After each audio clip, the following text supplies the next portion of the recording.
Run them jewels fast. Run them jewels fast. Run them, fuck the slow-mo. Fighting Words Radio, I'm David. And I'm James. If you like what you hear, hit the subscribe button. If you don't like what you hear, hit the comments section. James, you watched Gennady Golovkin versus Kell Brook. You saw Golovkin move to 36-0 with 33 knockouts. We see him do this against middleweights. We see him do this against junior middleweights. This came against a welterweight, so it shouldn't be a surprise. Was this what you expected to happen? Yes, this is what I expected to happen. And first of all, I want to say that lasting 4.5 rounds is the bare minimum. I think too many people are giving Brook credit for winning one round. And I think that Brook should be able to last a few rounds with a guy that's, even if it's him usually being 15 pounds apart, I think that he should be able to last a few rounds. But he didn't just last these rounds in there. He was fighting kind of well, in my opinion. I would say in round 2, he fought well.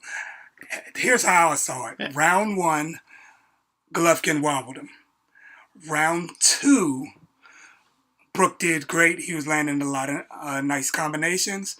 Round 3 is when he started pawing his eye and grabbing his eye. Fighters are not supposed to basically give a tell that the other guy is hurting him. If I get you pawing and grabbing your eye, that tells me that, hey, I'm doing something very good in this fight. He's a bad poker face, or really, in this case, no poker face. No poker face at all. The tail was there, and I think that's why Golovkin went in for the kill a lot of times with lunging punches. Back to round 4. Round 4, Brook did a much better job of grabbing and hugging Golovkin and smothering, and he wouldn't give him the distance to get the punches that he needed off. And by round 5, Golovkin started landing, still missed a lot of shots, but it was over. You're on the other end of the spectrum from me on this one. Okay. I think Brook deserves a lot of credit. I think he came out and he was boxing as well as could be expected against a very good fighter, if not better than we expected. He was making Golovkin miss more than we're used to seeing Golovkin miss. He was countering well. He had some very good leg and head movement, which we expect for a very good welterweight title holder who did not look too heavy for 160. He looked like he was very comfortable, retained enough speed. Second round, well, let's go back to that first round. He did indeed get hurt. First with the left hook to the body, followed by the left hook up. But otherwise, it was a good round until that point. Second round was much better for him. Third round, as you said, Golovkin did begin to pick up the pressure, but I think the injury started in the second round. Brooks said that, and I did see the swelling begin to rise up in the second round. Fourth round was just not much from Brook at all, and he was really beginning to slow and wear down, but he was still game in there.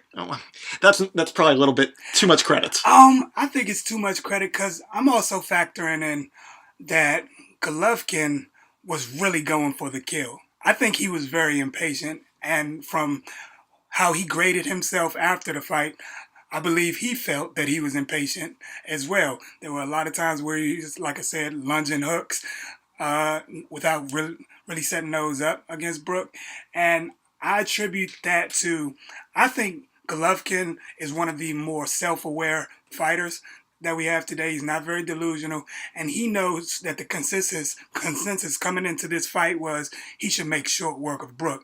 With that in the back of his mind, I think that he wanted to get him out early, and when he couldn't land right away, that he began to get impatient, and that impatience messed up his accuracy. Mm-hmm.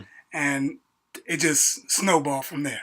But he was still able to pile on the punishment because he was, no matter how big Brook was in the ring, Brook was still an undersized guy against Golovkin. Right. And Golovkin does this against guys his own size. So no matter what, this is what Golovkin does to people.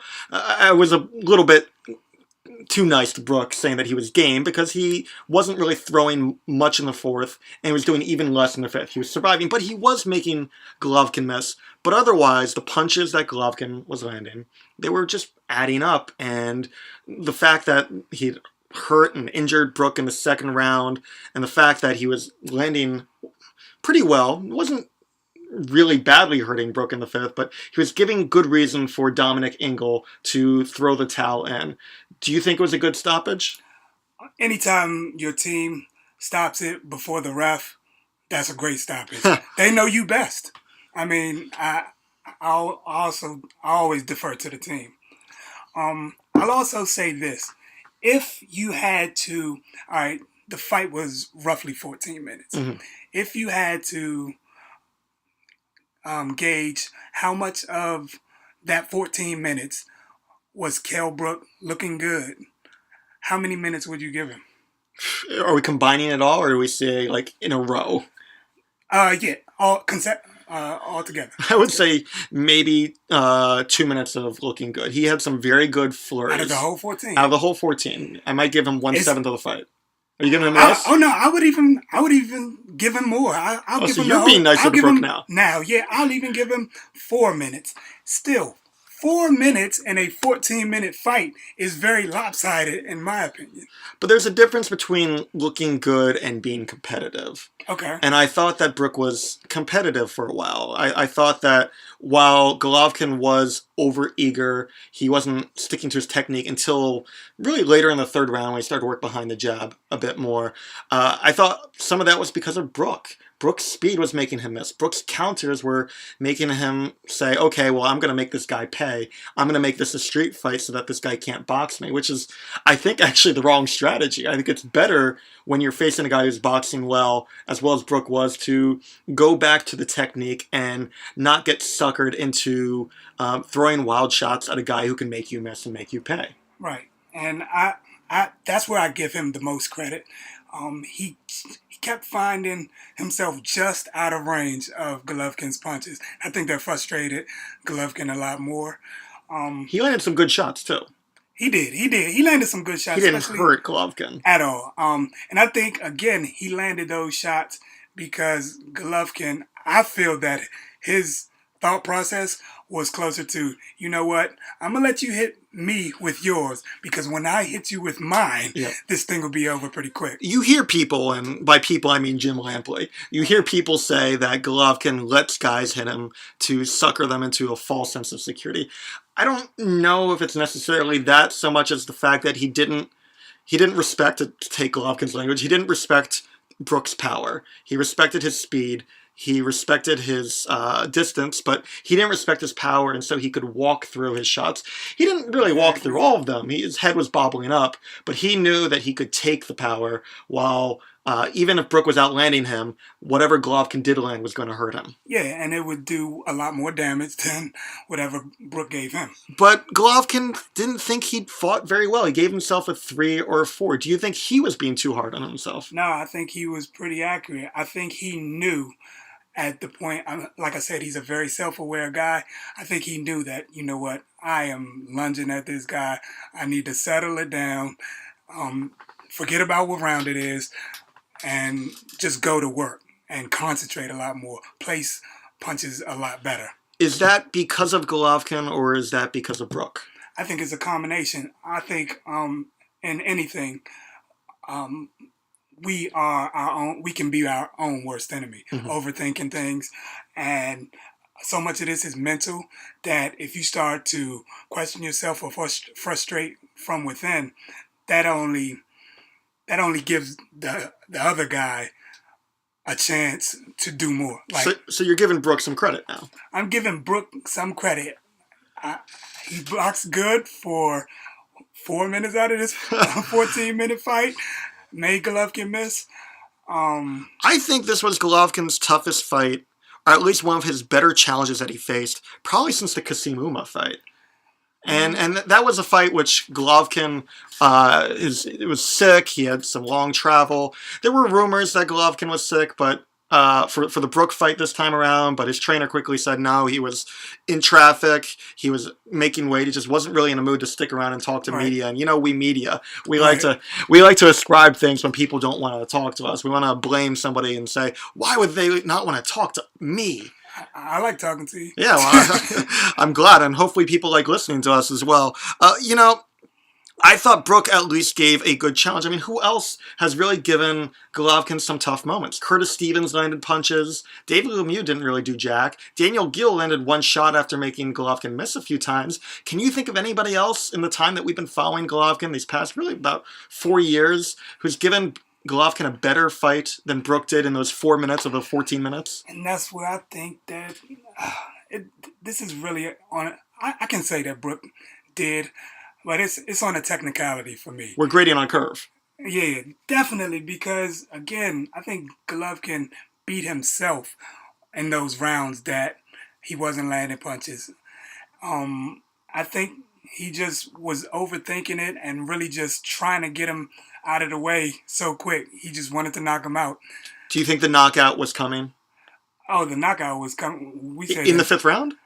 Actually, I should have tweeted it, but I told somebody, but I called 5th. Okay, but in that 5th round, when you're watching Golovkin pummel Brook around the ring, Brook wasn't wobbled. He wasn't. He wasn't wobbled. Do you think that he was ready to go in that round, or do you think it was just more saving him because of really what was a bad eye injury, or it could have gotten worse, and saving him from knockout blows that could have been coming given that Brook wasn't giving up much resistance? Yeah, I think it's a combination of that. And when I look at how Brook didn't contest any of it, when the refs stopped it, he was just like, okay, show's over. He didn't really, contest any of it. He was just like, it's over. So with all of this in mind, with Golovkin's performance against Brook, and really Brook's performance against Golovkin, is there anybody else out there that you think could do this to Golovkin, could take a look at this fight, see it as a blueprint, do what Brook did, but also do what Brook didn't do by winning the fight?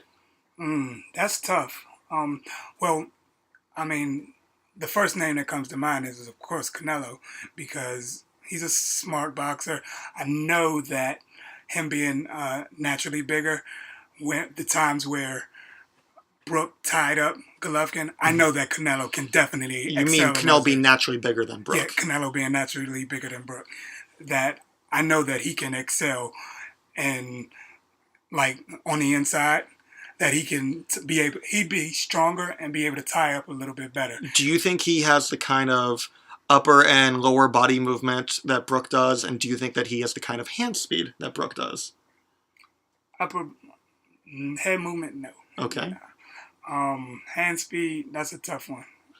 I think that of the middleweights, and we'll include Canelo at that category for now. Okay. Of the middleweights, I think that Danny Jacobs, I thought Danny Jacobs, what we saw against Peter Quillen, posed a threat to Golovkin. There's still a lot to be determined about Daniel Jacobs when all you've seen is really two fights with Sergio Moore. The Quillen fight was so quick. Right. But, this guy has good hand speed, and he's got good power. I don't know whether he could take Golovkin's shots. Brook had a very good chin. He didn't have a very good eye socket, but he had a very good chin against Golovkin. Our memory of Daniel Jacobs, and this might be unfair, might be fair, is him getting stopped by Dmitry Pirog all those years ago. And if Pirog, who landed a beautiful shot and set it up wonderfully, can hurt Daniel Jacobs, of course Golovkin can. Okay, well, examine this. Would you say that Golovkin was landing flush throughout those 5 rounds? And if so, when did that really start? He wasn't landing flush throughout. He could only land flush on occasion, and Brook had very good head movement, rolled with punches well, but he got caught. He got caught with that left hook. It wasn't just the body shot, the left hook to the head in the 1st round, and he was getting caught with flush shots in the 5th round as well. And I mean, I wouldn't want to get hit with a Golovkin shot when I'm healthy, but with a broken eye socket, I have to give Brook credit for that. I would have wanted to go down in a heat crying probably the moment that Golovkin started to throw his first punch. He didn't land flush as often as Golovkin would like to. He was landing flush, however, and I think he could land flush against Daniel Jacobs, because I don't know if I'm convinced that Daniel Jacobs is a defensive wizard. Brook isn't a defensive wizard, but he had very good defense, and I just don't know what Daniel Jacobs has. Right. As far as, it's still a question mark for me as well. So you don't think that Golovkin was exposed? Not at all. Actually, I want to read some tweets. Okay, let's do this. You. At AEBII_89. GGG has been exposed! Exclamation mark. At Trap the God. Gennady Golovkin exposed by a welterweight who isn't even the best welterweight, but he wants to fight Floyd Mayweather. Get the fuck out of here. Breadman Boxing. Breadman! I'm a GGG fan, but is it me or his gloves look like MMA gloves? I don't even know where that one is. I don't know about that. Look, everybody is always bound to say that a fighter gets exposed. And when you and I talked about this fight beforehand, we predicted. You predicted that once Kell Brook lands one punch, it's over. He's been exposed. Well, look, you're not going to give Brook the credit, but I'll give you some credit on this one as well. We both agreed that Twitter and some boxing fans would overreact and think the moment that a punch lands on Triple G, well, that's it. He's exposed. Look at this guy. He can get popped by a little guy like Kell Brook. What happens when he gets popped by a big guy? We already said that one reason he got popped is because of the fact that he didn't respect Brook's power, but it's boxing. It's top tier boxers in this fight. They wouldn't be good at what they do if they couldn't land a single punch. Look at what Triple G does when he respects a guy's power, like David Lemieux. He fights a smarter fight, but even still, he took David Lemieux's shots, what little did land. He took Curtis Stevens' punches. Correct. What little did land. I think there are guys that can still hurt Triple G. You hit a guy fast enough and hit him just right. I think Daniel Jacobs could hurt Triple G, but I still don't know whether that's going to happen. Okay, better chance against Triple G in your mind right now, Daniel Jacobs or Canelo? Ooh, I think Daniel Jacobs. I think Canelo has the wrong style for it. I don't think that Canelo... I don't even know if Canelo lasts as long as Kell Brook did. Ooh, that's real. Because he ate a whole lot of shots against Mayweather, who's not necessarily known for knocking people out at the latter end of his career, and that may be a valid point. We haven't seen Canelo get hurt in a long time, though. I mean, it's really the fight against Jose Miguel Cotto. Way back. Yeah, and that was really when Canelo was draining his body. I'm willing to let that slide. Yeah, okay, we'll let that one slide. So maybe I'm just hating on Canelo for the way that he's hated on Triple G all this time. Yeah. But I think that I think that Triple G knocks him out just as quickly. I can actually see that though, and I think that like we said earlier, that I don't give Canelo as good head movement as I give Kell Brook. I definitely see him getting caught a whole lot more. And I also seeing Canelo being a lot more prideful and wanting to stand in there and trade. So with all that in mind, we've talked about Triple G versus Kell Brook. We've talked about future stuff for Triple G. He could be facing Billy Joe Saunders next. Still got Canelo down the line. He's got the mandatory against Danny Jacobs. But I'm really also very interested in Kell Brook. He's done at 147. He doesn't want to drain his body down there anymore. He's not going to fight at 160. He went up there just for this. Do you think that he has a chance at 154 against some of these very talented fighters? I think he'll do great at 154. It proved true, the quote that he was talking about, 147 was starting to hurt him and drain him. And it looked like he could have been comfortable at 154 just from watching this fight, that him not having to cut as hard because he didn't lose any speed or anything like that. It's like, he would probably be pretty good at 154. We were talking at one point about this being almost a no-lose fight for Brook, but not quite a no-lose fight for Brook. In the way that here he was, if he beats Triple G, he's taken out the monster. If he loses to the Triple G, well, he lost to the monster.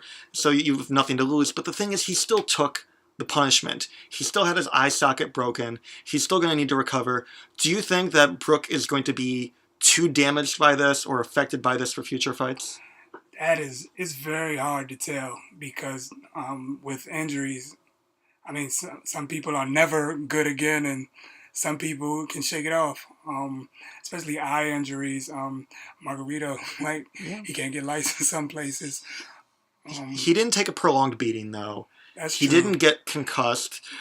You look at a guy like Paulie Malignaggi before his concussions, before his recent losses, and the really bad swelling and the broken orbital bone that he suffered against Miguel Cotto way back in 2006, and he was able to go on. Now, no two bodies are alike. I know this from being on Tinder and Bumble and all those dating apps all those years. But even in boxing, you never know how a guy is going to heal.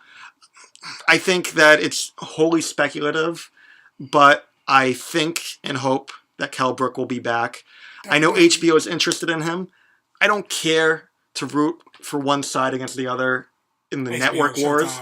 Yeah. Right, but for the sake of good fights, I would rather see Brook remain a free agent. Definitely. Given the fact that we've got so many of these good guys at 154. You got the Charlo brothers, got Julian Williams, you got Boo Boo Andrade.